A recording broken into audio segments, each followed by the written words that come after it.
They called her the hog widow, the way you'd name a thing you meant to spit after. On a bright, hard frost morning in the autumn of 1886, in the Sweetwater country of the Wyoming Territory, Hannah Rourke stood at the gate of a hog lot that the fine families of the valley believed was beneath the notice of decent people, and she did the work anyway. Behind her, the smokehouse breathed a thin thread of blue wood smoke into a pale sky, low and steady, like a fire that has been kept alive a long while on purpose.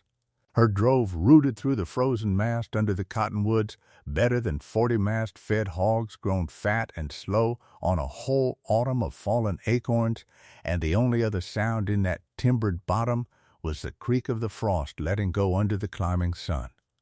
She was near enough 30 to call it 30, chestnut hair pinned back, with a few loose strands worrying at her temple.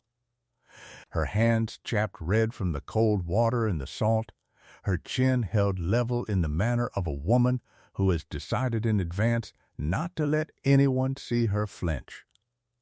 A fine painted wagon came along the ridge road above the creek, 2 matched bays and a good family aboard, and it did not slow. The woman on the seat drew her skirts an inch closer, as though the very air off a hog lot might mark her, and the wagon rolled on toward town without one head turning her way. Hannah watched it go, and then she went back to forking clean straw into the shelter she had built her hogs in, the shelter of the trees. The town called her unclean. They called her mannish and a disgrace to a dead man's good name, and worse things than that when they thought she could not hear. Because hog work was the filthiest and most unladylike trade a body could take up on that frontier, and shaming her cost them exactly nothing. It is an easy thing to spit on a woman who cannot spit back and still eat supper, and Sweetwater had made a small, comfortable habit of it. The loudest of them was a cattleman named Amos Kettleman. He ran a fine herd on the open grass north of the river, and he believed, with the flat certainty of a proud man who has not yet been humbled, that the beef on the hoof out there would make him the richest man in the county before he was through. He had 3 motherless children and a hired girl who could not keep them, and a good wool coat and a name he was fierce to protect. It was Kettleman who set the tone of it, on a cold morning at the Mercantile, with half the valley standing about the stove. "You'll not stock her meat here," he said to the clerk, and he said it loud, loud enough to carry to the door and out into the street, which was the whole of the cruelty. No decent household in this valley will buy a ham cured by a woman who lives among swine. "I'll not have my children eating what she's had her hands in." "That's God's own truth," said a woman by the stove, and she did not trouble to lower her voice either. A widow ought to keep hens and mind her grief, not wallow in a hog lot like a hired man. It isn't natural, and it isn't clean, and her poor husband not 2 years cold. "You hear it from every decent mouth in the valley," Kettleman said. "Take it down." The clerk looked at his own boots. "Mr. Kettleman," he started, "she cures a fair side of pork, I'll say that much for her, and I've never once had a complaint of it, and there's some as would gladly, there's some as have no shame," Kettleman said. "I'm not among them, and neither are you if you know your own business. Take it down, and don't you shelve another pound of it while I tray it in this store." And the clerk took it off the shelf. Hannah was at the far counter with her list, and she heard every word of it, and she paid for her salt and her saltpeter and her coffee, and she said nothing at all, and she carried her own sack out to her own wagon, while the men by the stove watched her go and were quiet only until the door had shut. Now here is the thing the valley had decided not to look at, and it is worth your looking at before we go on, because the whole of this story turns on it. That smokehouse was not a shame. It was a discipline, and a good one, and an old one, and Hannah Rourke kept it better than any soul in all that country. Her late husband, Elias, had built it of squared logs chinked tight and daubed, low and dark, with a firebox dug off to the side so the smoke came in cool and slow along a little trench and never once with a lick of flame. In the autumn she drove her hogs through the oak and cottonwood bottoms and let them fatten on the mast that fell for free, and when the cold came on hard she brought them into the timber out of the wind, and one by one through the killing months she turned that free autumn into meat that would keep. She knew the whole of it by heart, because Elias had taught her at his own elbow the last 2 winters of his life, when the fever was already in him, and he wanted the knowing left behind in a pair of hands that would use it. Salt first, he had told her, so many times she heard it still in the cold of the smokehouse. Salt draws the wet up out of the meat, and it's the wet that spoils a ham, not the warm. Rub it in hard along the bone, pack the crocks, and let it lie in the cure a day for every pound it weighs. Don't you hurry it. A hurried ham is a rotten ham by Christmas. And the saltpeter? She had asked him that first year, a girl still learning the weight of a full crock, a little and no more than a little. It keeps the color, and it keeps the meat sweet down deep where the salt is slow to reach. Then the smoke, cool as you can hold it, hickory if you've got it, green a touch, so it smolders and won't flame. Days of it. You're not cooking the meat, Hannah. You're teaching it to last. Do it right, and a ham hung in that house will keep a full year without a bit of ice through any summer God sends. Do it wrong, and you've poisoned your own table. There's no middle in it. And the hogs? She had asked him. The town pens theirs and feeds them slop. You turn ours loose in the timber and let them run wild half the year. Slop makes a soft, wet pork that won't hold a cure, he had told her. Let them run the bottoms and eat the mast, the acorns and the beechnuts, and whatever falls free. And the meat comes up firm and sweet and closes tight around the salt. Shelter them in the trees when the wind turns hard, and they'll fatten themselves for nothing, while every penned hog in the county eats its owner poor. Folks laugh at it because it looks like idleness. It isn't idleness. It's the whole secret of the thing, and it costs a body not 1 cent. And that's the part they truly can't forgive you for. There was no middle in it, and she had never once done it wrong. By the frost of 1886, her smokehouse hung heavy, rafter to rafter, with hams and sides and shoulders gone the deep red-brown of a proper cure, and the whole low room smelled of salt and hickory and keeping. And not one household in the valley would touch a pound of it, because a proud man had said they mustn't. If you have ever been a capable person that a whole town decided to look past, then you already know the particular quiet of that smokehouse, and you already understand why this story is worth the telling. Stay with me a while. It turns. It turned with the weather. The old men had felt it coming in their joints before the first snow, and they were right, though not one of them guessed how right. That was the winter the plains would afterward call the Great Die-Up, the winter of 1886 into 87, and there has not been another like it in the memory of anyone who lived through it. It came in slow at first, a warm Chinook wind off the mountains that ate the early snow and fooled the whole territory into an easy heart, and then it closed like a trap. The blue northers came down one behind another, wind out of the north, with a cold in it that killed on the open ground, and between the storms the melt would freeze again, so that the grass the cattle lived on was sealed under a sheet of ice a man could walk on. The open-range herds had been turned loose to winter on that grass as they always were, tens of thousands of head from the river to the mountains, and now they could not reach it. They drifted before the wind with the ice cutting their legs, and they piled against the drift fences and died there in the hundreds, and the snow came and covered them. Kettleman rode out day after day into that white country to look at what was left of the herd he had believed would make him rich, and every day there was less of it, and every day he came back grayer in the face. By the deep of February his herd was gone. Not sold, not driven off, not stolen. Dead in the drifts, and under them a whole fortune in beef standing frozen where it had fallen, and no way on God's earth to get a pound of it to a table before spring, and no earthly good if he had. He was not alone in his ruin.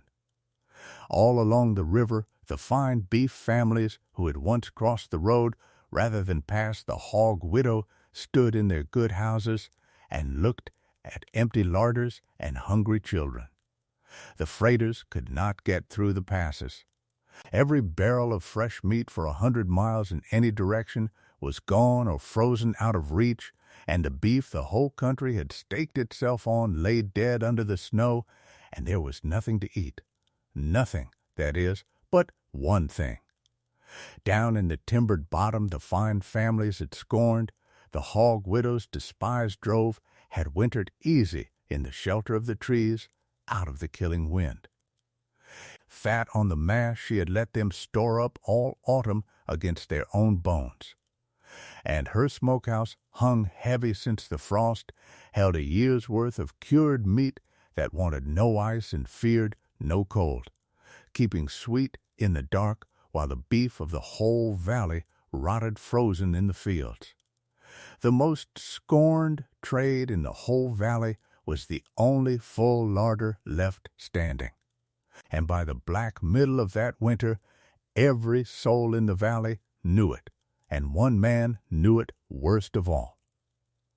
The church women had begun to talk by then, in the low way that carries. They had shunned her longest, and now, with their own shelves bare, they said among themselves that the winter was a judgment, that God was punishing a hard and prideful valley.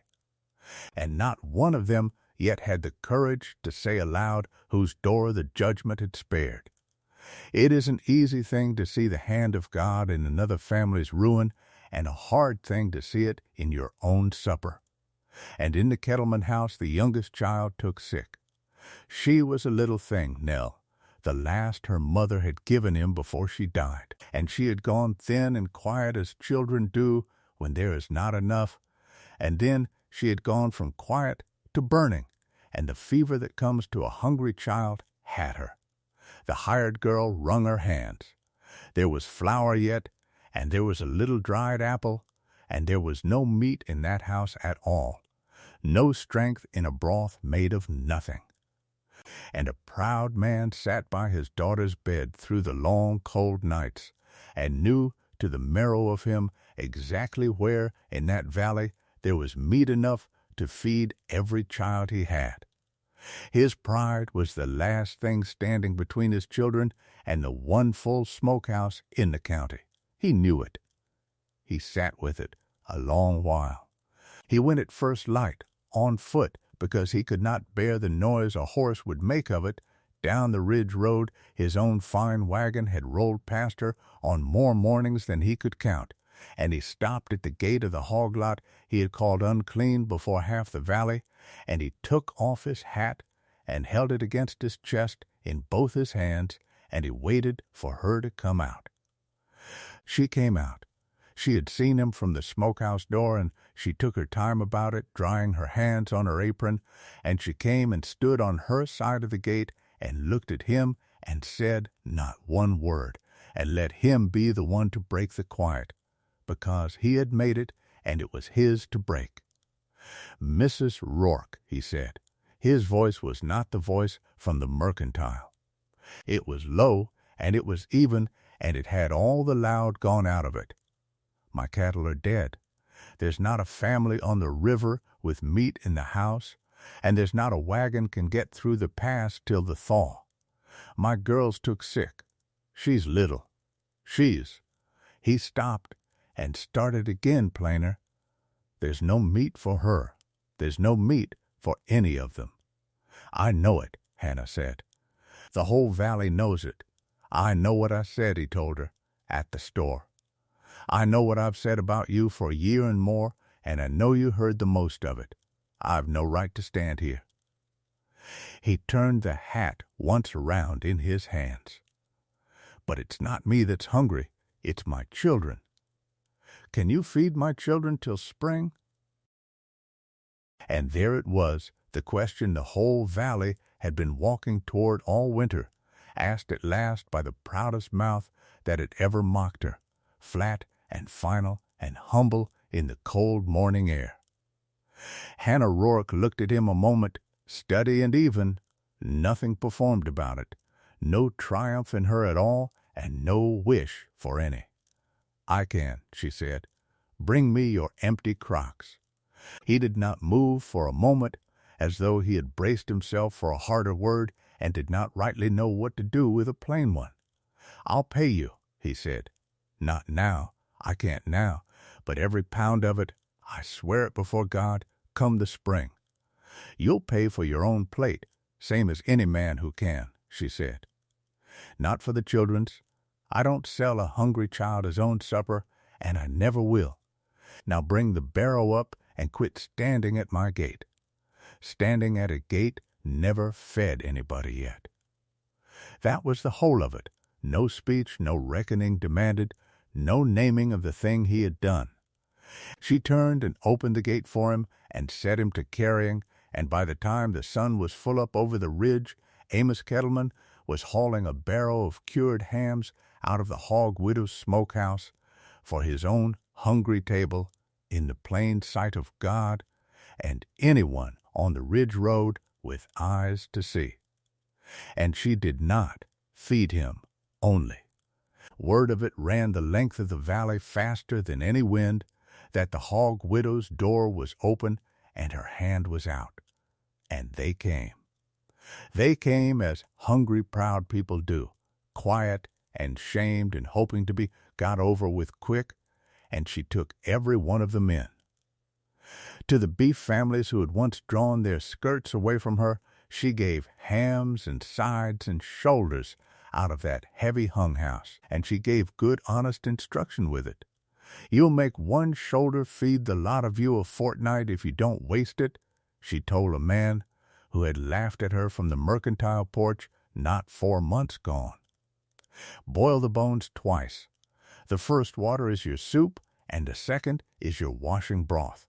And there's more strength left in a smoked bone than you'd credit. Give it to the little ones first, and don't let your pride put a smaller piece on a child's plate than on a grown man's. I don't know as I can look you in the face over it, the man said, turning his hat in his hands. Then don't look at me, said Hannah. Look at your children. That is who it's for. I'll not weigh a hungry child against a grudge, and neither will you, not this winter. I called you a hard name once, he said. More than once. I heard it, she said. You'll not say it again, and that's the whole of what I want from you. Take your meat and go home. You'll want to soak the ham a night before you boil it, she told a rancher's wife, who had not spoken a civil word to her in 2 years, and the woman stood in the smokehouse door with her empty basket and her eyes wet and her pride in pieces on the ground between them. It cures salty on purpose, so it keeps. Change the water once, and it'll come sweet. What do we owe you? The woman managed. We can't pay it now, but come the spring, when there's, you owe me nothing for the children, Hannah said. Feed them. Pay me for your own plate in the spring if you're able, and it eases you, not for theirs. She said it to every family that came, and there were a good many of them, and she meant it to the last one. From the hungry she took no coin at all. She cured the last of her autumn hogs down into the deep of the winter to keep the supply from failing, scalding and scraping and salting in the short cold days, and the smokehouse never once went empty. And up and down the Sweetwater Valley the whole beef country that had called her unclean sat down all winter long to suppers of pork off the hand and the trade they had scorned. And their children lived on it, and Amos Kettleman worked at her side while they did. He came the second morning without being asked, and the third, and every morning after, and he learned the hog work with his own 2 hands in front of the whole town. He learned to scald a hog in a barrel of water held just off the boil, and to scrape the bristle clean, and he learned it badly at first and burned his hands and said nothing about it. He hauled the brine crocks that a strong man could barely lift, and he split the green hickory for the firebox, and he stood the cold night watches over the cool smoke when the cure was at its most particular, feeding the fire a stick at a time so it would smolder and never flame, because she had told him that a hurried ham was a rotten ham, and he had come to believe every word she said. The men by the mercantile stove watched him at it, and had, for the first winter in a long memory, nothing whatever to say. He had the look, in those weeks, of a man who had eaten his own words and found them bitter going down, and he ate them without complaint, and he did the work, and the doing of it changed the shape of his face by degrees until it was a face you could stand to look at. "You cure it colder than Elias did," he said to her one afternoon, over the scraping barrel, the steam rising off it into the hard blue air. "I do," she said. "He'd have argued me on it. But the meat keeps longer cold smoked, and a body that can't get ice needs the long keeping more than it needs the quick. I changed it after he passed. He'd have come round to it." "He taught you well," Kettleman said. "He did," said Hannah. "He taught me a trade the whole valley told me was beneath me, and it's the only reason your girl's got meat in her broth this morning. I'll thank you to remember that the next time you're near a stove full of men." "I'll remember it," he said.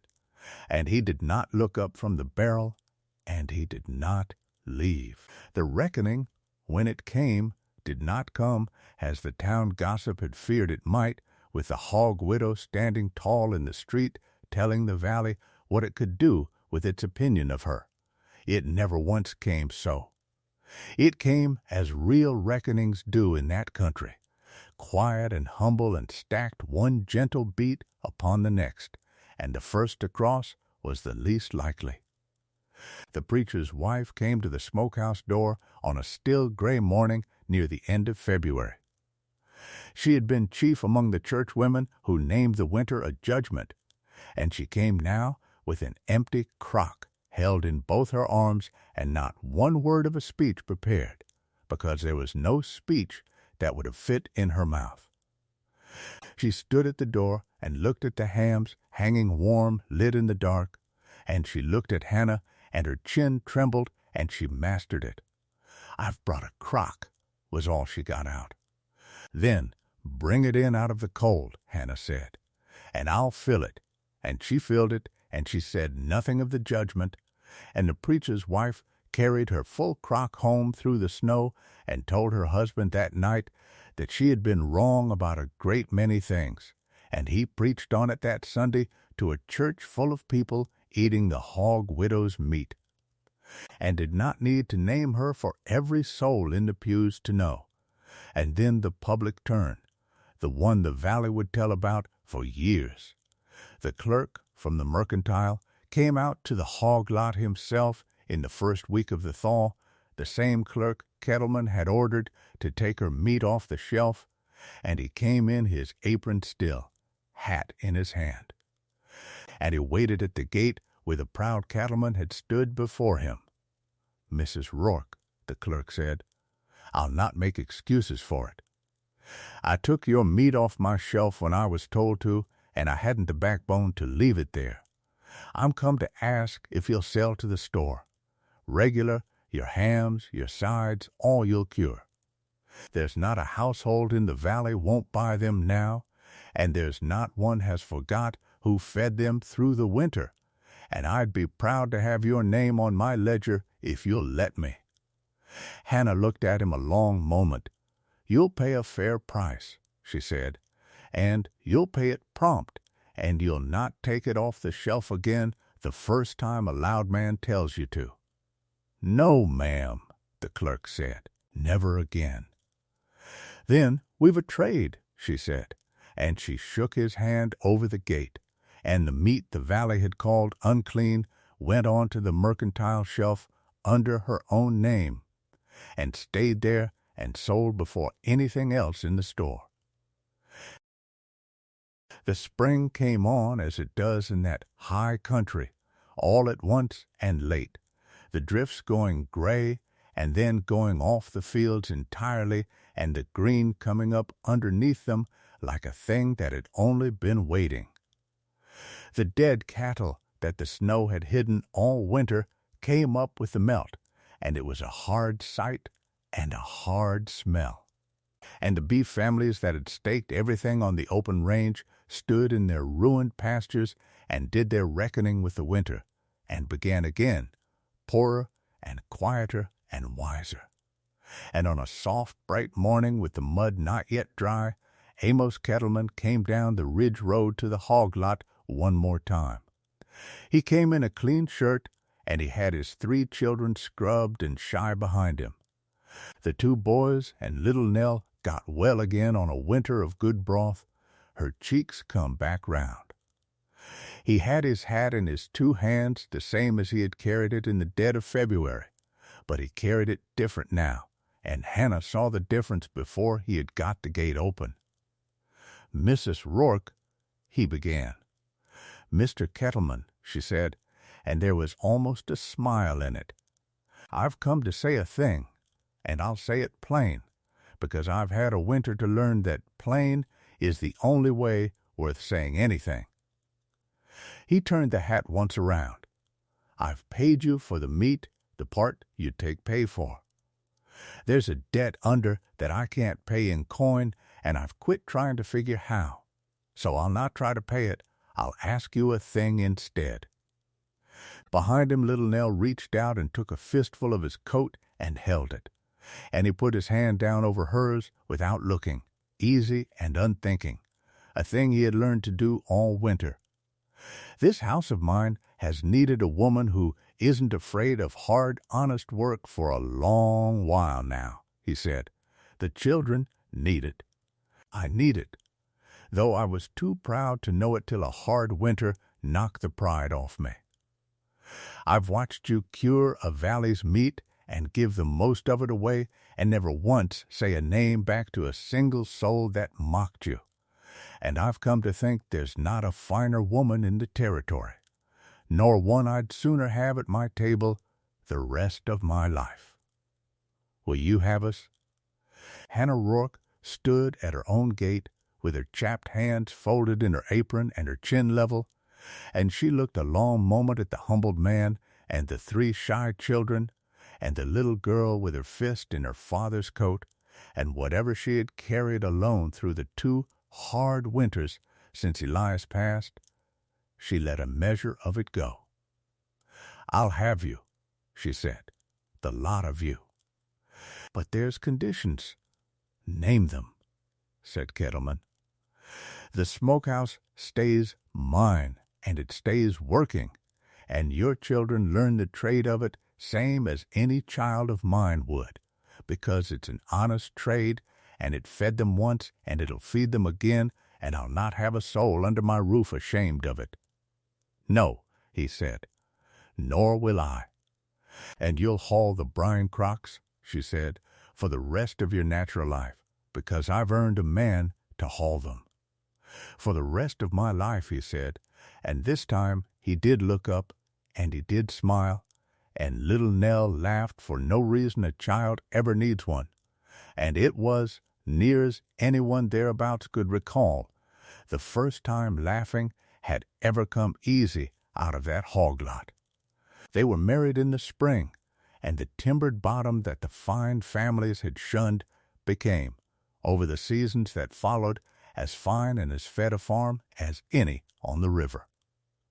The hogs still fattened on the mast in the autumn, and the smokehouse still breathed its thin blue smoke, and the two boys learned to salt a ham as their stepmother taught them.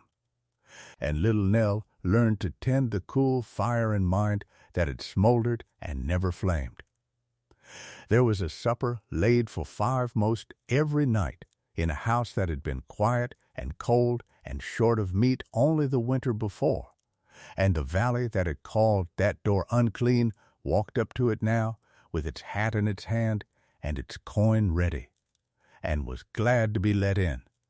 And that was the story of a woman the whole valley called unclean, who fed every child that ever mocked her and never once said their names back.